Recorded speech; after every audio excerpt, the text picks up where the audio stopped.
সারাদিন এত কষ্ট করে কাম করি ওর মারে বাপ টেকা দেবে না, সময় টেকা দেবে না। আর কামের সময় কোনো সমস্যা নাই, খালি কাম করো। আসসালামু আলাইকুম, কি অবস্থা? মানে মুদিরে ফোন দিছে রাত্রে যে আজকে বাইরে যেতে হবে কাজে, তো দেখি আছে কই নিয়ে যায় মুদিরে। সকালের পরিবেশটা খুবই ঠান্ডা, আশেপাশে কোনো মানুষজন নাই, হালকা মিষ্টি রোদ। খারাপ লাগে না, ভালোই লাগে, কিন্তু এই হারাও লাগতো না। হাঁটতেছিল, মুদিরে কইছিল ট্যাক্সি যেতে, কিন্তু আমি যাবো মেট্রো দিয়া, কারণ মেট্রো দিয়ে গেলে 4 টাকা দিয়ে প্রায় 2 ঘন্টার মতন যাওয়া যাবো। আছে মোট 3টা রাস্তা, এই যে একটা, এই যে একটা, এখান দিয়ে একটা দিব। তো আর কি দিক দিয়ে সকাল 6:32 বাসাতে বেরোইছি। তো আজকে দেখি যেতে কতক্ষণ লাগে মেট্রোতে, কারণ মেট্রোতে গেলে 10 টাকা ইনকাম আছে। তো এর লেগে আর কি চেষ্টা করুন যে মেট্রোতে দেখি আজকে কি সময়টা ধরতে, যে আসলে যেতে কতক্ষণ লাগে। এর আগে একবার এলো বাস স্টেশন, যেখান থেকে আমরা চলে যাবো মেট্রোতে ওঠার আগে কার্ডে টাকা ভরে নিলাম, কারণ 4 টাকা লাগবে কার্ডে।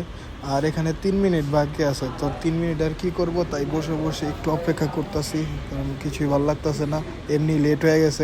এটা হলো মানফুয়া, হলো স্টেশন, কারণ এখান থেকে আমরা মেট্রোতে যাবো। আর এখানে মেট্রোতে যাওয়ার জন্য বের হয়ে গেছে, সময় অনেক হয়ে গেছে, 7:05 বেজে গেছে, কিন্তু আমার 7টা বাজে এখানে থাকার কথা ছিল। আর মেট্রোর থেকে সকালের ভিউটা অনেক সুন্দর লাগে বাইরে। তো মেট্রোতে দেখতে চলে আসি আমরা আমাদের যে গন্তব্যস্থানে যাব, সেখানে আজিজিয়া।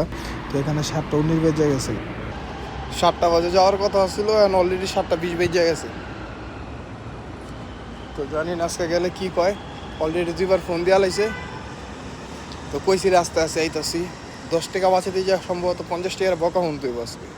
ভিডিও না করে গাড়ি তুইটা গেছে, গাড়িওয়ালা আমার উপর রাগ হয়ে গেছে যে তোর এত সময় কি লেগা লাগলো।